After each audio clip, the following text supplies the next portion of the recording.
ত্রিপুরায় এডিসি নির্বাচনকে কেন্দ্র করে উত্তেজনা জন্মে। আজ ছিল এডিসি নির্বাচনের মনোনয়নপত্র জমা করার শেষ দিন। মনোনয়নপত্র জমা দিতে গিয়ে ত্রিপুরা মথা ও বিজেপির সংঘর্ষ চরম উত্তেজনা সৃষ্টি হয়। ব্যুরো রিপোর্ট, রাজি নিউজ নেটওয়ার্ক।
নমস্কার কুলুমকা, আপনারা দেখছেন আজকে আমরা সরকারি ছাত্রীবাজার মণ্ডল অফিসে একটা প্রেস কনফারেন্সে আছি।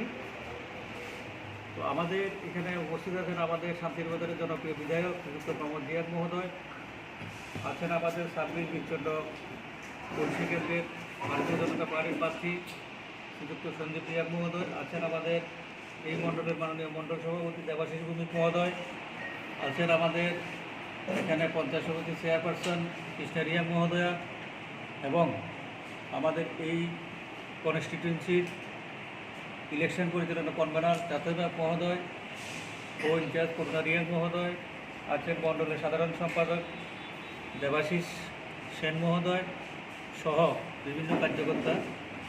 তো অত্যন্ত দুঃখের বিষয়, আজকে আমরা একটা বিষয় দেখলাম, আজকে আমাদের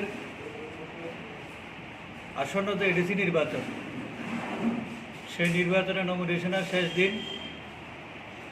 আমরা আমাদের মণ্ডল প্রেসিডেন্ট সহ এসডিএমের সঙ্গে, তার রিটার্নিং অফিসারের সঙ্গে কথা হয়েছিল যে এখানে ত্রিপুরা মথা পার্টি সকাল 11টার মধ্যে তারা তাদের নমিনেশন কাজ সম্পন্ন করবে। কিন্তু দেখা গেল তারা এত সময় নিয়েছে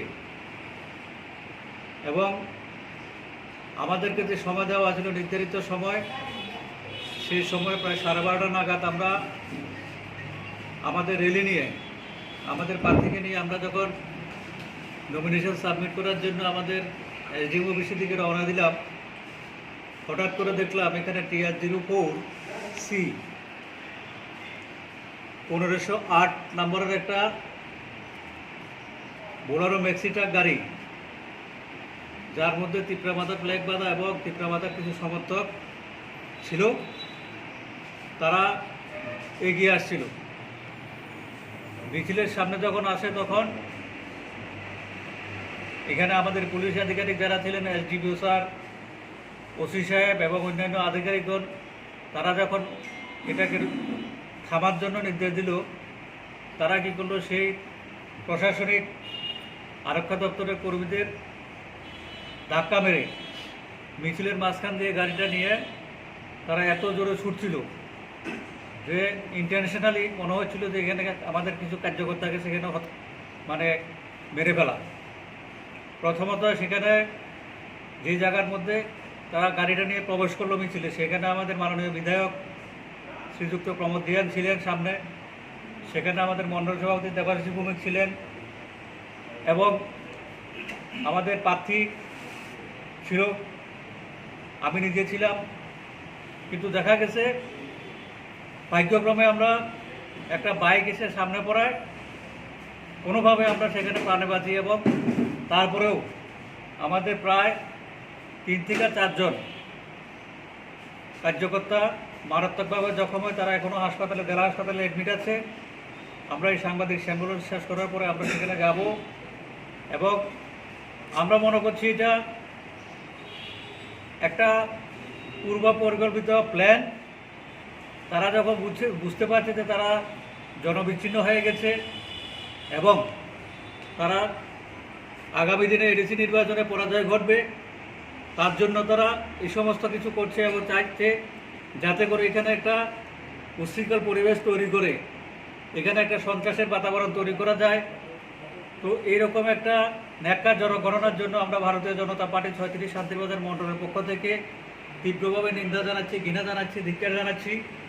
তো এই সমস্ত করে ভারতীয় জনতা পার্টিকে রুখা জানা, ভারতীয় জনতা পার্টির যারা কার্যকর্তা তারা সুশৃঙ্খল, তারা শৃঙ্খলা মানে, তারা নেতাদের নির্দেশ মানে, তারা পার্টির কমান্ড মানে, যার জন্য সেখান থেকে গাড়িটা বেঁচে যেতে পেরেছে। না হলে আমাদের হাজার হাজার কার্যকর্তার মাঝখানে একটা গাড়ি এখান থেকে কোনোভাবেই পার পেয়ে যেতে পারে না। শুধুমাত্র ভারতীয় জনতা পার্টির কার্যকর্তারা এখনও ধৈর্যের পরিচয় দিচ্ছে, সুশৃঙ্খলতার পরিচয় দিচ্ছে।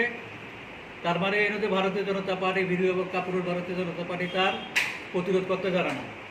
তবে অনুরোধ রাখবো, এই ধরনের কোনো প্ররোচনা না করে আমরা শান্তিপূর্ণভাবে গণতান্ত্রিক পরিবেশে, এতদিন অনেকে রাজনৈতিক দলে চিৎকার করত যেখানে প্রার্থী দেওয়া যায় না, এই করা যায় না, সেই করা যায় না, নির্বাচনের পরিবেশ নেই, কিন্তু এখন তো সমস্ত রাজনৈতিক দল প্রার্থী নির্দল দিয়েছে, কিছু কিছু ছোট ছোট রাজনৈতিক দল দিয়েছে।